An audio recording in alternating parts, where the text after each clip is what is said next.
들아 아멘. 우리 옆에 있는 분들과 인사합니다. 사랑합니다. 축복합니다.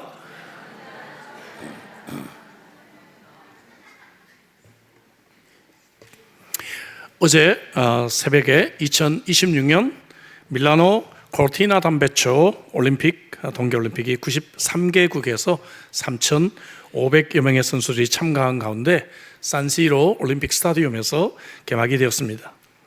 저는 스포츠 이벤트에 참 많이 그동안에 참여를 했던 사람이고요. 2018년 평창 동계올림픽 때도 현장에 있었던 사람입니다. 평창 올림픽 때 참으로 그때는 무명의 선수들이 신데렐라와 같이 메달을 따기도 했고, 이제는 선수들의 성적보다는 인간미가 더욱 인기를 끄는 그러한 전환점이 된 대회가 바로 그때였습니다. 우리는 007 영화에서 보았던 스켈레톤 종목에서 한국 역사상 처음으로 금메달을 딴 윤성빈 선수도 고등학생 때 스네님의 권유로 선수 생활을 시작했던 무명 중에 무명의 선수였습니다. 컬링이라고 하는 생존 종목에서 은메달을 딴 여자 대표팀 선수들은 성적보다도 영미라고 외쳤던 이 안경 쓴 선배 김은정 선수를 비롯한 이 팀킴 이름으로 국민들의 사랑을 참 많이 받았던 것으로 기억을 합니다. 무명의 선수들이 여러 단계를 거쳐서 올림픽에서 최선의 플레이를 펼치는 모습을 볼 때 우리는 감동을 받습니다. 아브라함의 이야기도 마찬가지입니다.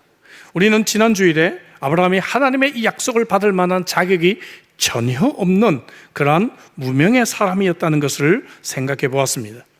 그런데 이 아브라함이 여러 믿음의 단계들을 거치면서 진정한 믿음의 조상으로 성숙해 갑니다.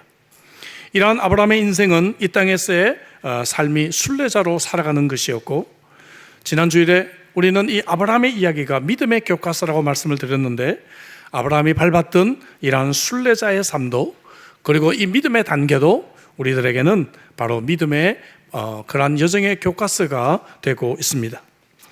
첫 번째 이 믿음의 단계는 부르심의 단계입니다. 오늘 보면 4절에 보니까 이 아브라함이 여호와의 말씀을 따라갔고 이렇게 말하고 있습니다. 여러분, 하나님이 아브라함을 부르셨는데 아브라함은 지금까지는 구견꾼과 같았어요. 뭔가 액션이 없었어요. 그런데 4절에 와서 비로소 처음으로 아브라함의 액션이 나옵니다. 여호와의 말씀을 따라갔다라고 말합니다. 이렇게 하나님의 말씀에 단순하게 반응하는 것이 믿음의 첫 번째 단계입니다. 여러분, 사실 우리가 믿음이 어렵다고 하는데요, 믿음 없이는 우리가 인생을 살아갈 수가 없습니다. 어떤 사람과 점심 약속을 했어요? 그러면 여러분, 그 사람이 그 시간에 그 장소에 온다는 것을 믿고 우리는 그 장소에 갑니다. 여러분, 그렇죠? 예. 안 그러시나 봐요? 예. 그렇잖아요? 예. BTS가 이제 완전체가 되어가지고 유럽 순회 콘서트를 한다고 난리가 났는데요. 예. BTS가 공연하는 도시의 호텔이 8배까지 오르고 있습니다. 예. 20만 명 정도가 모인다고 해요. 예. 근데 여러분들이 BTS 콘서트에 티켓을 구입을 한다는 얘기는 판매한 사람들을 믿기 때문에 기꺼이 돈을 지불하고 예매를 하는 것입니다. 지난주에 제가 시티에서 이제 조찬 모임이 있어서 기차를 타고 갔는데요. 그럼 제가 이 기차가 나를 센트럴 스테이션까지 데려다 줄 것을 믿기 때문에 제가 이 기차를 탄 겁니다. 그렇죠? 예. 여러분들 오늘 교회 오실 때 혹시 다리를 건너신 분 계세요? 예, 브리지 건너신 분? 예. 여러분, 이 다리를 만든 사람을 믿기 때문에 이 다리를 건너신 거예요. 그리고 이 다리를 정기적으로 점검하는 정비업체를 믿었기 때문에 이 다리를 건너오신 것입니다. 예. 성수대교가 한국에 무너졌을 때 제가 그 며칠 전에 한국에 있었거든요. 그 며칠 전까지 성수대교를 한 5번 왔다 갔다 했어요. 예. 우리는 여러분 믿기 때문에 인생을 삽니다. 물론 가끔 이 믿음이 실패할 때도 있어요. 약속을 빵꾸 내기도 하고 혹은 다리가 무너지는 경우도 물론 가끔은 있습니다. 하지만 우리가 이런 믿음 없이는 우리가 인생을 살아갈 수가 없어요. 살아갈 수가 없습니다. 모든 걸 의심하기 시작하면 인생을 살 수가 없어요. 그렇다 그것과 마찬가지로 우리 아브라함도 단순하고 자연스럽게 하나님을 믿기 시작했다는 것이죠. 하나님의 부르심에 자연스럽게 반응하기 시작했다는 것입니다. 이것이 믿음의 첫 번째 단계입니다. 가끔 그런데 우리의 환경과 우리의 상식을 초월하는 경우들이 발생을 합니다. 하나님이 아브라함에게 고향 친척 또 아비 집을 떠나라고 한 것이 바로 그와 같은 것이었겠죠. 그런데 하나님은 우리의 좁은 생각을 초월하신 분이시고 우리의 이성으로는 이해하지 못하는 명령을 하실 수가 있는 것입니다. 그래서 아브라함은 고향을 떠나긴 했지만 온전히 순종하지 못하는 것을 보았죠. 아버지 데라와 조카 롯을 떠나지 못했고 데려갑니다. 하란이라고 하는 곳에 와가지고 그곳에서 머물게 됩니다. 보면 5절에 보니까 아브라함이 그의 아내 사레와 조카 롯과 하란에서 모은 모든 소유와 얻은 사람을 이끌고 가나안 땅으로 가려고 떠나서 마침내 가나안 땅에 들어갔더라. 이 마침내가 강조가 되고 있어요. 얼마나 여기 오는 것이 힘들었으면 마침내 들어갔더라 하겠어요. 예. 우리 옆에 있는 분하고 하면 인사하겠습니다. 마침내 들어갔더라. 예. 마침내 제자 훈련에 오고, 예. 마침내 우리 소그룹에 참여하고, 마침내 함께 이제 옆에 앉아서 예배를 드리고, 마침내 우리는 어떤 일을 할 수가 있습니다. 아브라함의 믿음의 단계에 대해서 히브리서 11장은 훌륭한 설명을 합니다. 우리가 알다시피 11장은 믿음의 영웅들에 대해서 말씀하고 있는 성경이죠. 근데 아브라함에 대해서 가장 길게 취급을 합니다.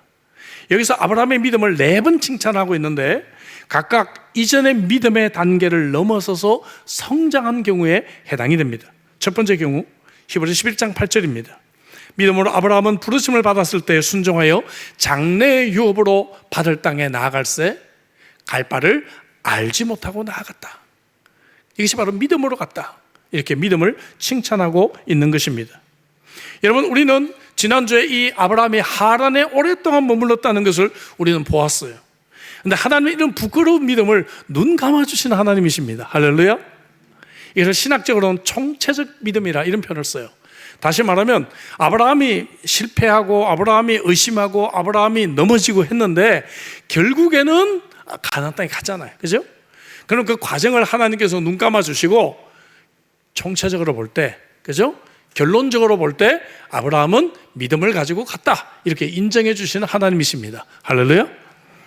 별로 안 좋아하시네요. 저는 참 이런 것이 너무너무 좋거든요. 예. 아브라함의 믿음이 이제 조금 자랐어요. 하나님의 부르심에 온전하게 순종해서 가나안 땅으로 마침내 들어가게 됩니다. 지난주에 우리는 아직 우리가 하란 땅에 머물고 있지 않은지를 좀 적용해 보았습니다. 하란 땅을 이제 떠나서 가나안 땅으로 들어갈 때 믿음의 첫 여정이 시작이 되는 것입니다. 하나님이 계시는 것 같기도 하고 안 계시는 것 같기도 하고, 종교를 가진다면 뭐 기독교가 중에 제일 낫겠지. 그래서 교회를 나오기는 하는데 하란 땅에만 여전히 머물러 있으면 믿음의 길에 들어선 것이 아닐 수도 있다는 것이죠. 여러분, 우리가 믿음 없이는 하루도 인생을 살아갈 수 없다는 것을 말씀드렸다시피 우리가 영적으로도 하나님의 약속을 자연스럽게 받아들이고 가나안 땅을 향해서 들어갈 때 믿음의 첫 번째 단계가 시작이 되는 것입니다. 두 번째 단계는 좀 어렵습니다. 시련의 단계입니다. 약속의 땅에 올 때는 기대를 가지고 왔겠죠. 그런데 이곳에 왔던 아브라함은 위험과 불안한 상황들만이 가득 차 있습니다. 6절에 보니까 아브라함이 그 땅을 지나 세겜 땅 모래 상수리 나무에 이르니 그때 가나안 사람이 그 땅에 거주했다. 이렇게 말하고 있어요. 여러분, 약속의 땅을 우리가 왔으면 이 땅이 비어 있어야죠. 이 땅을 그냥 내가 차지해야죠. 근데 그 땅에 가나안 사람이 살고 있다는 얘기예요. 그러니까 이것은 뭡니까? 앞으로 이 가나안 사람들하고 오랜 전쟁이 있을 것이라고 하는 하나의 인디케이션, 하나의 복선이라고 하죠. 하나의 복선이 이루어지고 있는 것입니다. 이 사람들과 갈등과 전쟁이 있게 될 것을 보여줍니다. 아브라함의 기질을 연구해 보면요, 기질적으로 볼 때 그는 안정형에 가깝습니다. 변화를 싫어합니다. 인간 관계를 중요하게 여깁니다. 그래서 이런 사람이 이사하는 것이 굉장히 어려워요. 그런데 땅을 주시겠다는 약속과 달리 그는 텐트를 치면서 다녀요. 장막이라고 하는 것은 어떤 포터블 텐트입니다. 그냥 금방 펼쳐가지고 거기서 살다가 또 금방 접어가지고 이동해서 다시 갈 수 있는 그러한 집입니다.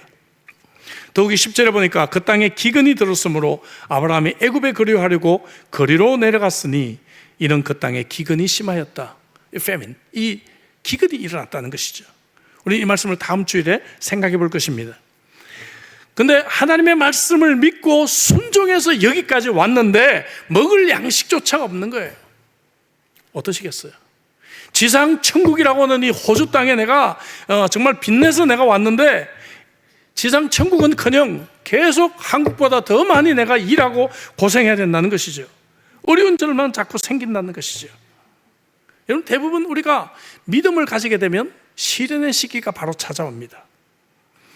이때 하나님이 정말 계시나? 혼란스럽습니다. 내가 고향을 떠나 가나안 땅에 온 것이 이게 잘한 것인가? 내가 호주 온 게 이게 바른 결정이었나?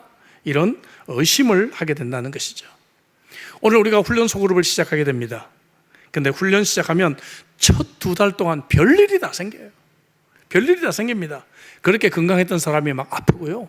예? 금실 좋았던 부부가 자꾸 싸우고, 예? 예.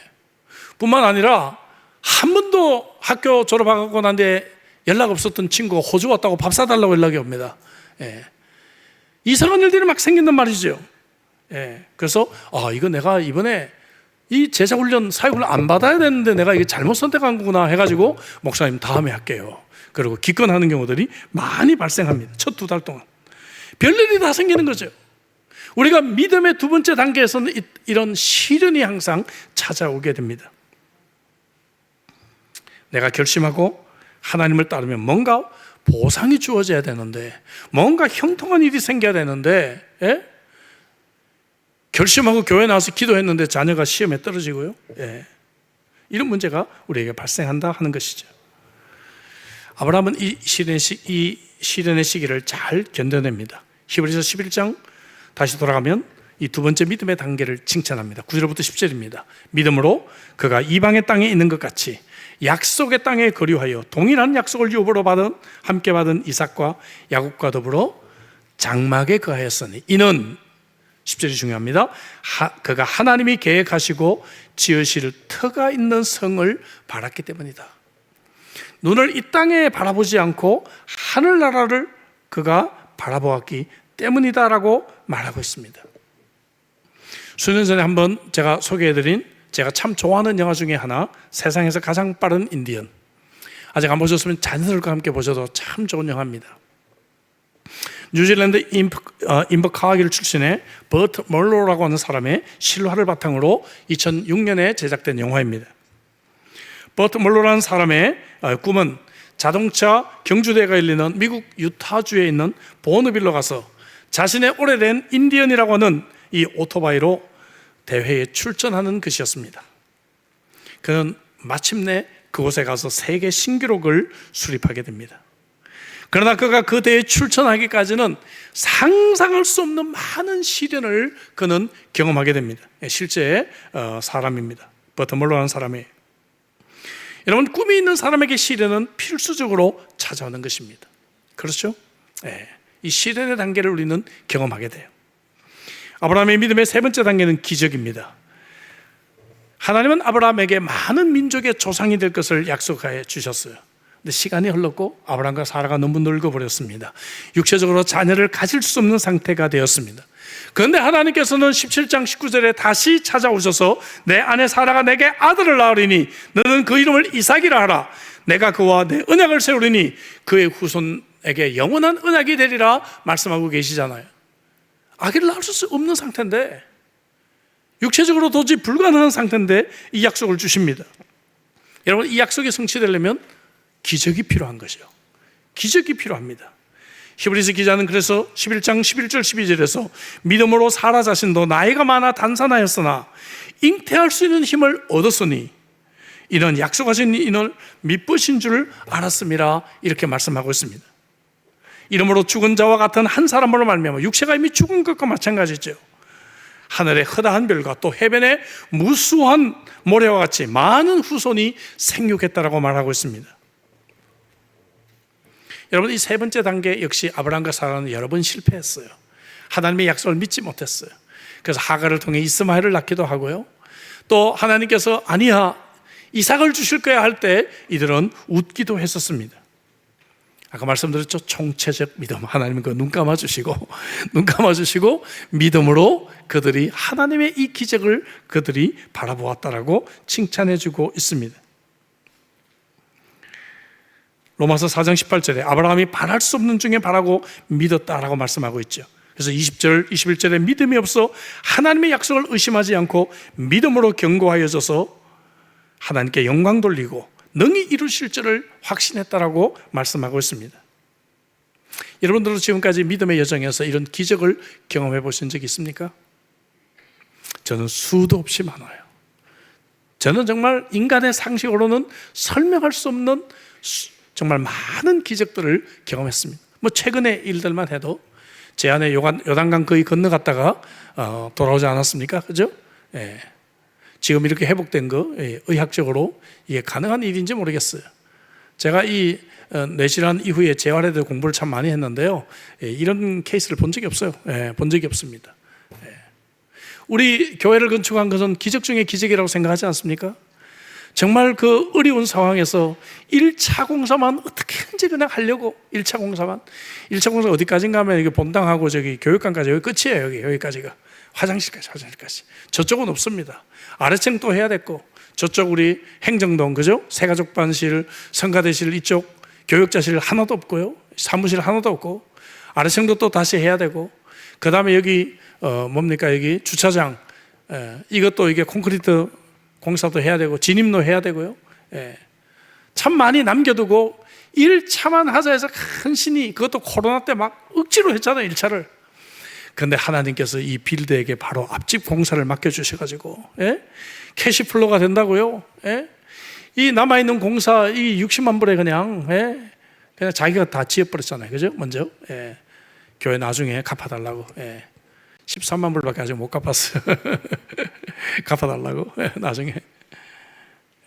이 있을 수 있는 일입니까? 여러분 별로 안 놀라신다. 제가 다른 교회 가서 간증하면 막 깜짝 놀라요.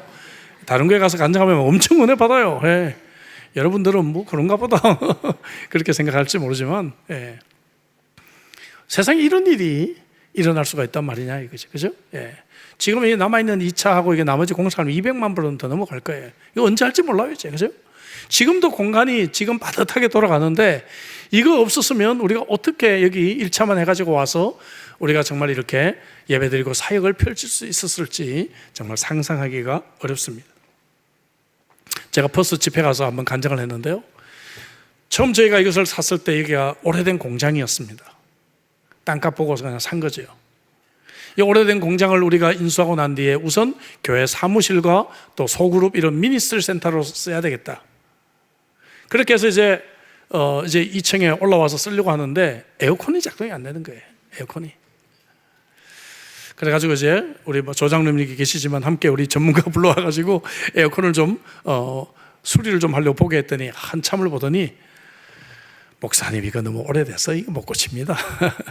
나중에 교회 건축하실 때 그냥 새로 하십시오. 그러고 가버리는 거예요. 아니 나는 이거 에어컨이 필요한데 이거 이 오래된 건물에 여기서 어떻게 우리가 일을 해요? 얼마나 더운데. 그래서 이제 사람들 다 가고 난 뒤에 제가 에어컨 실외기 아웃도어 유닛 이거를 붙들고 제가 기도했습니다. 안수기도 했습니다. 안수기도. 하나님 이거 좀 어떻게 안 될까요? 이거 좀 어떻게 안 될까요? 그리고 이제 집에 갔는데 다음날 아침에 와가지고요 다시 한번 에어컨 스위치를 딱 켜니까 작동하기 시작했어요. 요거는 조금 놀라시네요. 그죠? 요거는 좀 더 와닿으시나요? 집에 고장난 가전제품 있으면 갖고 와보세요. 제가 한번 기도 한번 해보겠습니다. 여러분 이게 상식적으로 이해할 수 없는 일들이 너무 많아요. 믿음의 여정에서. 그렇지 않습니까? 이런 기적을 한번 경험하면 믿음이 자랍니다. 믿음이 성장해요. 아브라함도 이삭을 낳는 기적을 통해 그의 믿음이 자라기 시작합니다. 이제 예전과 좀 다른 아브라함을 우리가 만나게 될 것입니다. 앞으로 이 부분을 계속해서 말씀을 생각해 볼 것입니다. 네 번째 단계, 위탁의 단계. 여기까지 인도하신 하나님께 이제 모든 것을 맡길 수 있는 커미트먼트, 모든 것을 인트러스팅, 그죠? 모든 것을 맡길 수 있는 그런 단계까지 오는 것이죠. 22장 2절에 하나님은 아브라함을 시험하십니다. 내 아들 내 사랑하는 독자 이삭을 데리고 모리아 땅으로 가서 내가 내게 일러준 한 산 거기서 그를 번제로 드리라. 와, 아브라함에게 지금 가장 소중한 것이 뭐겠어요? 이삭 아니에요? 이삭. 예? 그러니까 막 이삭이 태어나서 막 좋아서 죽었을 것 같아요. 예. 저도 지금 이 손녀가 막 이뻐 죽겠는데, 예? 늦게 태어난, 예? 이 아들, 예? 이 아들 보고 얼마나 그가 사랑스럽고 즐거웠을까요? 아브라함에게 있어서 넘버원은 이삭이었을 것입니다. 그런데 그 넘버원을 하나님께 드리라고 요청하는 것이죠. 이 부분도 우리 나중에 물론 깊이 생각해 볼 것입니다. 지난 주일과 이번 주일은 아브라함 스토리의 서론적인 설교라고 제가 말씀을 드렸죠. 좀 펼치고 있습니다. 근데 여기서 우리가 생각할 것은 아브라함이 하나님께 모든 것을 맡길 수 있는 이 위탁의 단계까지 갔다는 것이죠. 위탁의 단계. 여러분 그렇게 할 수 있을까요? 그래서 히브리서 기자는 아브라함의 믿음을 마지막으로 칭찬합니다. 11장 17절부터 19절에 아브라함은 시험을 받았을 때 믿음으로 이삭을 드렸다. 그죠? 그는 약속을 받은 자로 돼 그의 외아들을 드렸다라고 말합니다. 여러분들의 믿음은 어느 단계에 지금 와 계십니까? 아마도 갈대아 우르에 있는 분들도 계실 것 같아요. 그렇다고 한다면 여러분 우상과 죄를 버리고 예수님께 나올 수 있기를 오늘 예수님 이름으로 축복합니다. 어떤 분들은 하란에 머물고 계시는 분들이 계세요. 모태신앙이니까 그냥 교회 나오고 있고, 그냥 와이프가 그냥 좋아하니까 교회 따라 나올 수가 있고, 뭐 종교 중에 그냥 좋은 게 기독교 같아서 그냥 교회 왔다 갔다 할 수가 있습니다. 그런 분들은 하란에 머물고 있는 분들이 아닐까 싶어요. 그런데 아브라함과 같이 단순한 믿음을 가지고 하나님의 부르심 앞에 발걸음을 옮기는 것으로 믿음은 출발합니다. 여러분 오늘 이 믿음의 여정을 출발하시기를 주의 이름으로 축복합니다. 어쩌면 여러분들은 두 번째 단계 믿음으로 사는 것이 어려운 시기를 만나고 있는지 모릅니다. 예수 믿으면 건강해야 되는데 자꾸 아프고, 예수님 믿었는데 사업이 자꾸만 어려워지고, 그리고 내가 정말 훈련받고 싶은데 자꾸 문제가 생기기도 하고 자녀들에게 어려움이 생기기도 합니다. 여러분 그러나 기억하십시오. 어려운 이 가나안 땅에도 하나님은 여전히 그곳에 계십니다. 이 어려운 상황 속에도 하나님은 여전히 우리의 삶의 주인이 되십니다. 어떻게 할까요? 아브라함처럼 영원히 승리한 그날, 영원한 승리의 그날을 바라보며 우리는 이 시련을 이겨나가야 합니다. 올림픽 선수들이 인터뷰할 때 이런 인터뷰를 해요. 어떻게 이 고된 훈련을 감당했습니까? 시상대에서는 그 순간, 시상대에서는 그날을 꿈꾸며 훈련했다라고 말합니다. 저와 여러분들도 그 하나님이 우리에게 베푸실 그 시상대를 바라보는 시야가 있기를 주의 이름으로 축복합니다. 혹은 여러분들이 하나님이 불가능한 것도 하실 수 있는 분임을 믿어야 하는 기적의 단계에 와 있는지도 몰라요. 인간의 상식으로는 해결 방법이 없습니다. 인간의 방법으로는 이 사업의 어려운 이 재정 문제를 해결할 방법이 전혀 없습니다. 의학적으로는 해결할 수 없는 질병을 내가 만나기도 합니다. 내가 어떻게 해볼 수 없는 자녀의 문제가 내게 닥치기도 합니다. 이때야말로 불가능을 가능하게 하시는 엘샤다이 하나님을 붙들 때가 아닙니까, 여러분? 이 전능하신 하나님을 붙들 때 여러분 기적이 우리들에게 상식이 되는 줄로 믿습니다. 어쩌면 여러분들은 마지막 단계에 와 있는지도 모릅니다. 하나님은 여러분들이 가장 아끼시는 것을 시험 삼아 원하실 수도 있습니다. 우리의 신앙의 선배들은 이 시험을 잘 감당했습니다. 그래서 평생 모았던 그러한 재산으로 구입한 집을 팔아서 교회를 건축하기도 했고, 자녀들을 선교사로 기꺼이 보내기도 했습니다. 여러분은 어떻게 하시겠습니까? 만약에 하나님께서 여러분들에게 넘버원 이삭을 바치라고 하신다면 여러분은 어떻게 하실까요? 아브라함이 이삭을 바쳐서 손해본 것이 있나요? 이런 것이 있나요? 아닙니다. 아브라함은 오히려 더 큰 축복을 받았습니다. 하나님은 분명한 목적이 있어서 여러분들에게 그런 위탁, 커미트먼트를 하나님이 원하실 수도 있습니다. 하나님은 그런 자들을 축복하시고 이 위탁의 단계를 통해 저와 여러분들을 더 크게 아브라함처럼 사용하기를 원하고 계실 줄로 믿습니다. 하나님께서 아브라함을 부르신 것은 그가 세상에서 출세하고 편안하게 살도록 부른 것이 아니고 그때부터 순례자로서 살아갈 수 있도록 그를 부르신 것입니다. 특히 오늘 본문은 아브라함의 믿음의 단계 중에 두 번째 실현의 단계에 해당하는 이야기입니다. 우리는 이 두 번째 단계를 몇 주 동안 생각해 볼 것입니다. 아브라함의 이 실현의 단계에 어떻게 살아갔는가? 눈은 하늘에 고정을 하고 세상에 속하지 않으면서도 세상에서 살아가는 순례자의 삶을 삽니다. 그래서 아브라함의 이 인생은 이 땅을 살아가야 되는 저와 여러분들에게 모범이 되고 있습니다. 첫 번째 순례자의 특징은 무엇인가? 다른 세계관을 가지고 있다는, 다른 가치관을 가지고 있는 것입니다. 그가 장막에 거했다고 들었습니다. 5절에 보면 아브라함이 아내 사레와 조카 롯과 하란에서 모은 모든 소유와 얻은 사람을 이끌고 갔다라고 말합니다. 가난하지 않았습니다. 아브라함은 이미 부자였습니다. 많은 것을 가졌고 종들도 있었습니다. 마음만 먹으면 그 가나안 땅에 땅을 구입해서 멋진 4베드룸 하우스를 지을 수 있었어요. 비치 프런트.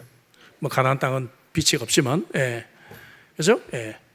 비치 프런트에 4베드룸 하우스, 더블 게라지. 또 뭐가 필요할까요? 또 뭐가 필요할까요?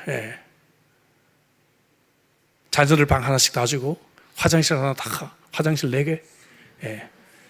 우리는 화장실 하나씩 늘리면서 살잖아요. 화장실 4개면 되겠어요?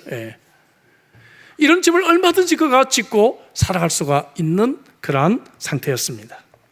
근데 그는 그렇게 살지 않아요. 그는 포터블한 그런 텐트를 가지고 삽니다. 장막이라는 것이 바로 그거예요. 펼쳐가지고 살고 또 접어가지고 또 움직이는 겁니다. 왜냐하면 그는 이 땅에서의 재산이 그렇게 중요하지 않아요. 이 땅에서 집, 그거 그렇게 시시합니다.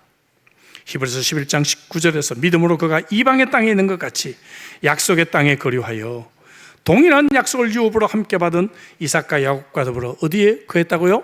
장막에 거했다라고 합니다. 어떤 그리스도인의 이야기가 생각납니다. 평생을 검소하게 살았던 부모님이 아들들이 이제 나중에 잘 되고 나니까 또 돈을 많이 버니까 마음이 아파요. 그래서 아버님, 저희들이 좋은 집 지어드리겠습니다. 그동안 고생하셨으니까 이렇게 좋은 집에서 편안하게 사십시오. 그런데 한사코 거절을 하다가 자꾸만 아들들이 보채니까 허락을 합니다. 오케이, 좋아. 근데 한 가지 조건이 있어. 뭔가 하면은 건축 자재는 모두 순금으로 해야 돼. 벽돌부터 전부 순금으로 해야 돼. 그리고 안에 실내 장식은 전부 다이아몬드로 해야 돼. 그러니까 아들들이, 헤이, 아버지, 그런 집이 어디 있어요? 나는 그런 집이 있거든. 천국에. 나는 천국에 그런 집이 있거든. 그러니까 그런 집 정도를 나한테 지어주지 못할 거면 나한테 집 지어준다는 얘기하지 마. 나는 천국에 그런 집이 있는데 이 땅의 집들은 시시해. 할렐루야? 별로 그래도 포기 못하시는 분들이 많이 계시는 것 같습니다. 가치관이 다른 것이죠. 창세기 11장에 보면 아브라함의 이야기가 나올 때 그의 형제 나홀이라는 사람이 나와요. 나홀과 하란, 이렇게 3명 데라의 아들이 나오는데 하란은 일찍 죽었고요. 그런데 이 나홀이라는 사람은 평소에 성을 건축하고 이 성을 자기 이름을 붙였어요. 창세기 24장에 보니까 아브라함이 이삭의 아내를 이제 찾도록 종을 보냈는데 이 종이 10절에 보니까 나홀 성에 이르렀다 이렇게 말하잖아요. 고향 땅에 가니까. 그죠? 나홀은 성을 짓고 유명한 사람이 되었습니다. 그 시대에.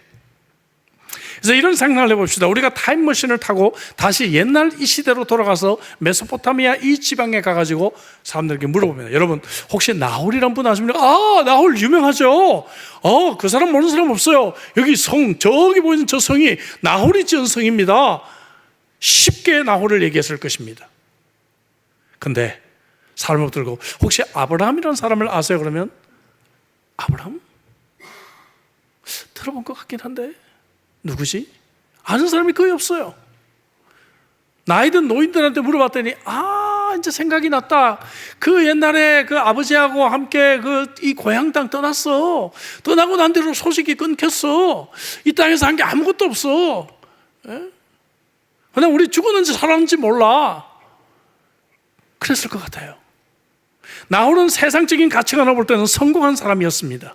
아브라함은 실패한 사람이었어요. 그러나 하나님의 가치관으로 볼 때 나홀은 그냥 금방 잊혀진 사람이었고, 아브라함은 영원히 기억되는 많은 사람들의 조상이 되었다고 하는 것입니다. 여러분들은 어떤 가치관을 가지고 세상을 살아가고 계십니까? 정말 우리가 순례자라고 한다면 무엇이 더 중요합니까?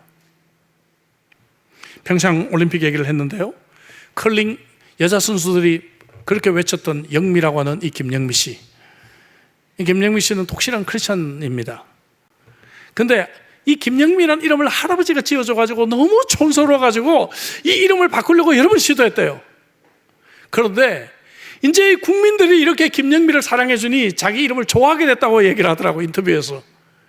여러분, 생각을 바꾸면 됩니다. 관점을 바꾸면 돼요.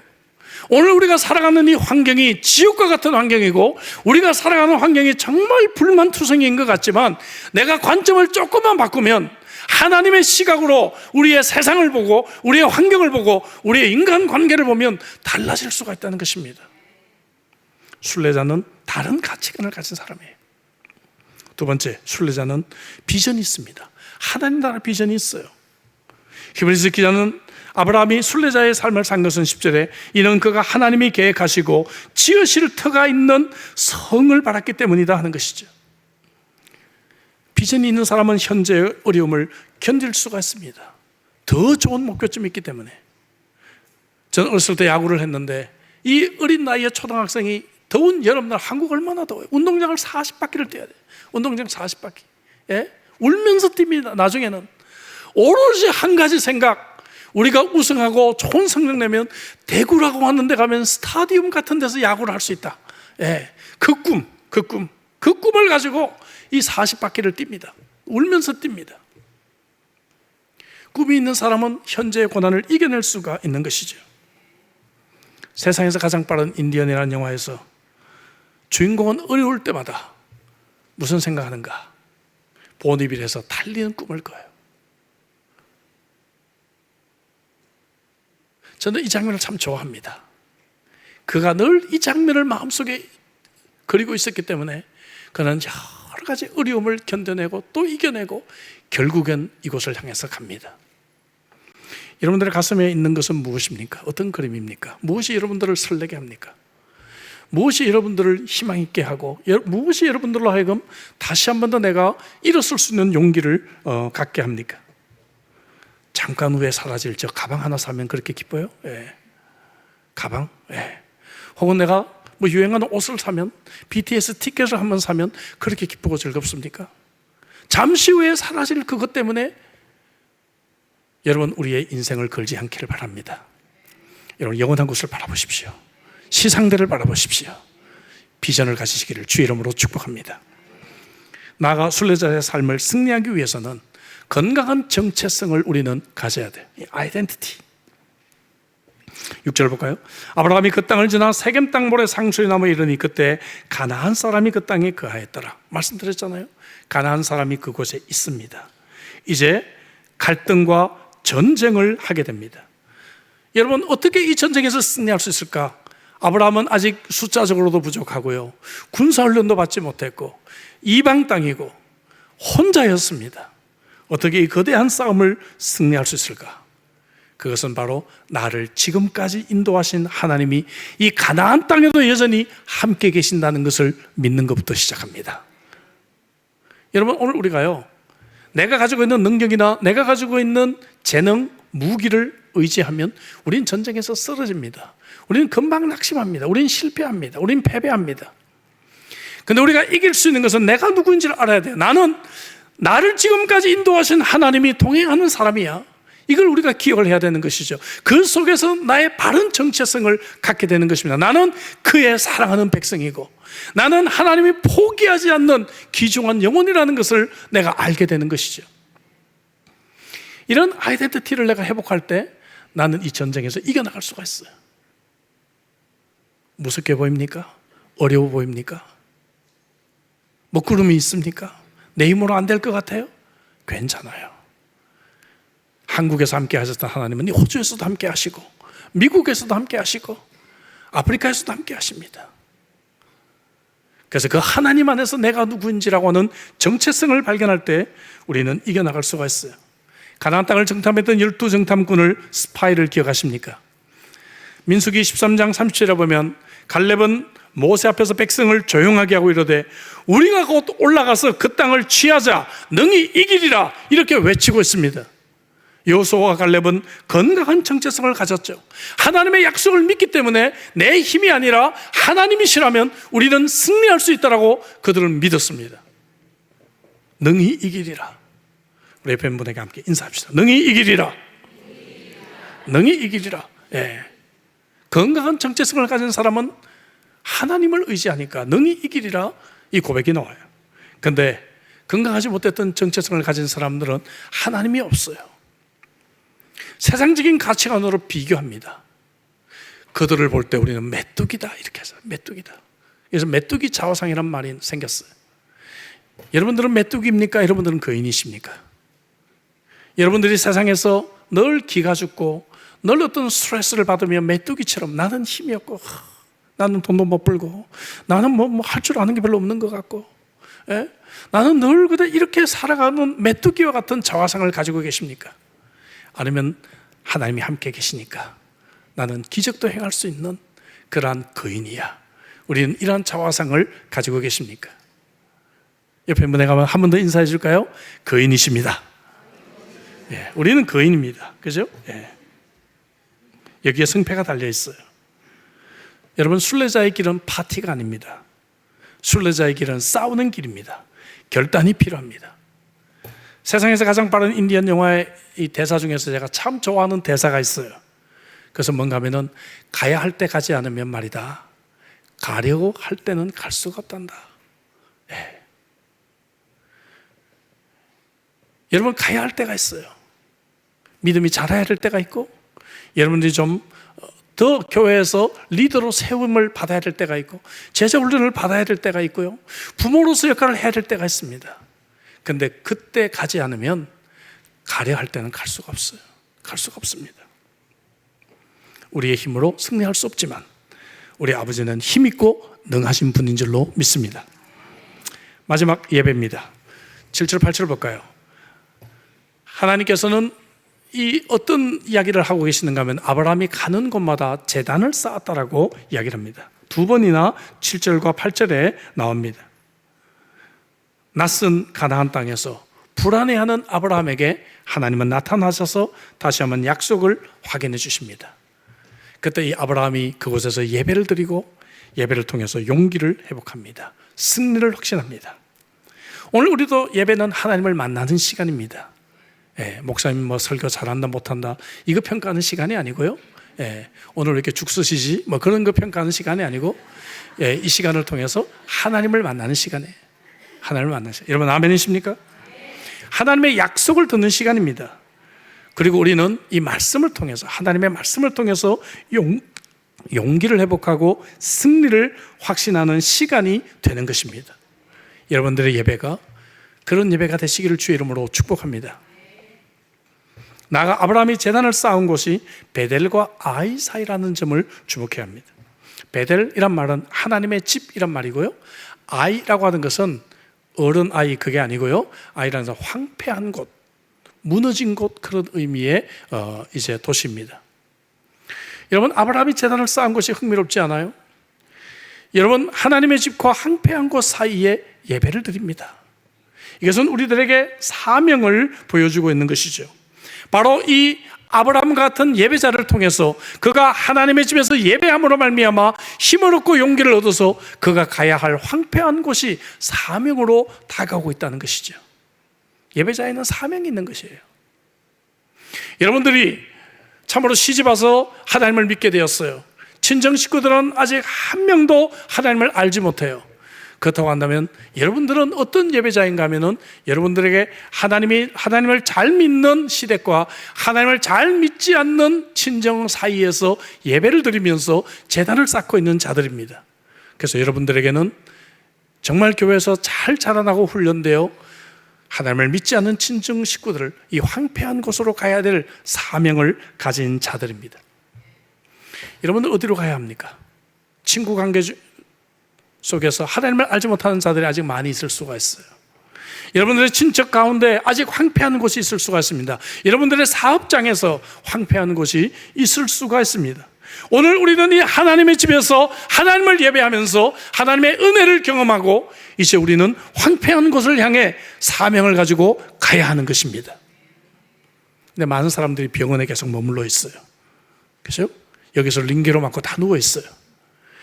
이제 건강했으면 퇴원하고 일상생활로 돌아가서 삶을 살아야 하는데 많은 그리스도인들이 그저 교회 와서 위로받고 교회 와서 주 안에 있는 나에게 딴 근심 없어요 이것만 하고 그냥 링게로 꽂고 예배 시간에 늘 환자로 누워있기만 합니다. 가지 않아요.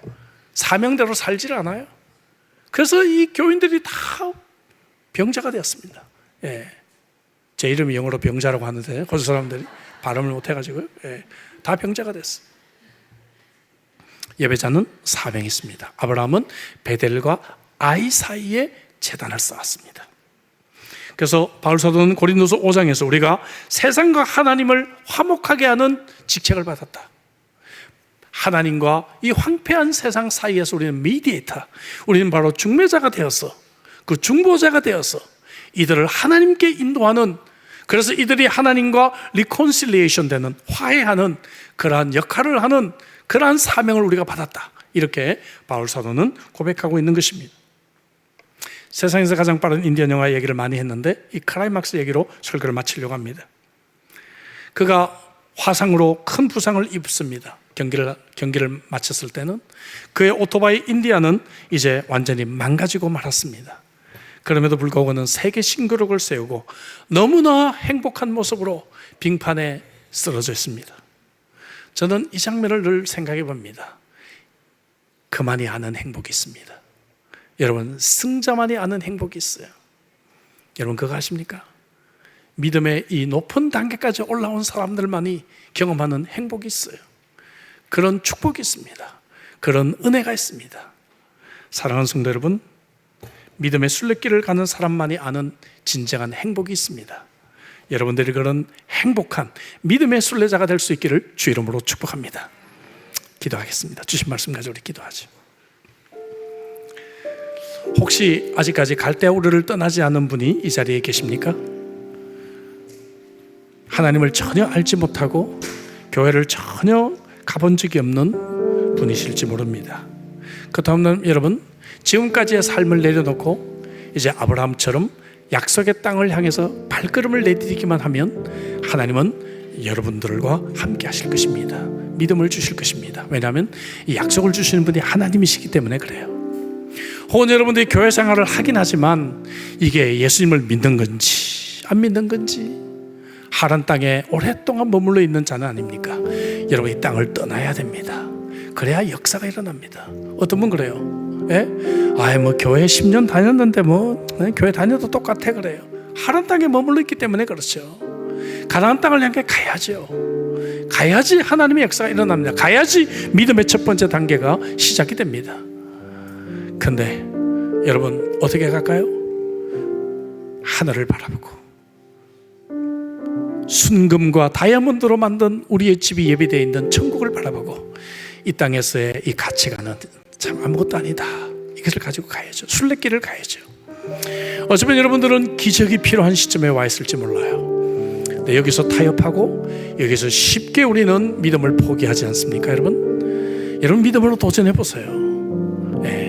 저는 여러분들에게 자신 있게 말할 수 있습니다. 저는 믿음으로 도전해서 참 많은 기적을 경험했어요. 저는 이 자리에 있는 여러분들도 그런 기적을 경험하는 인생이 되기를 참으로 소망합니다. 포기하지 마세요. 뒤로 물러나지 마세요. 기도했는데 안 된다. 40일 기도했는데 안 되더라. 작정하고 내가 좀 신앙생활 열심히 하려고 했는데 안 되더라. 그렇게 생각하지 마시고 여러분 끝까지 승리의 그날까지 전진하시기 바랍니다. 기적이 우리들에게 상식이 됩니다. 어쩌면 여러분 위탁의 단계로 부르심을 받았는지 몰라요. 여러분들의 넘버원은 무엇입니까? 집입니까? 자동차입니까? 명품입니까? 골프입니까? 취미입니까? 무엇입니까? 여러분 그 넘버원을 하나님께 위탁할 수 있을 때 하나님은 여러분들을 높이 들어 쓰실 것입니다. 하나님이 그거 빼앗아가는 분이 아니에요. 여러분들을 믿음을 자라기 위해 여러분들에게 기회를 주고 계시는 것입니다. 이 기회를 놓치지 않기 바랍니다. 여러분 함께 우리 기도할까요? 하나님, 이 순례의 길을 잘 걸어갈 수 있도록 도와달라고 함께 우리 통성으로 한번 기도하겠습니다. 기도하시겠습니다. 좋으신 주님 감사합니다.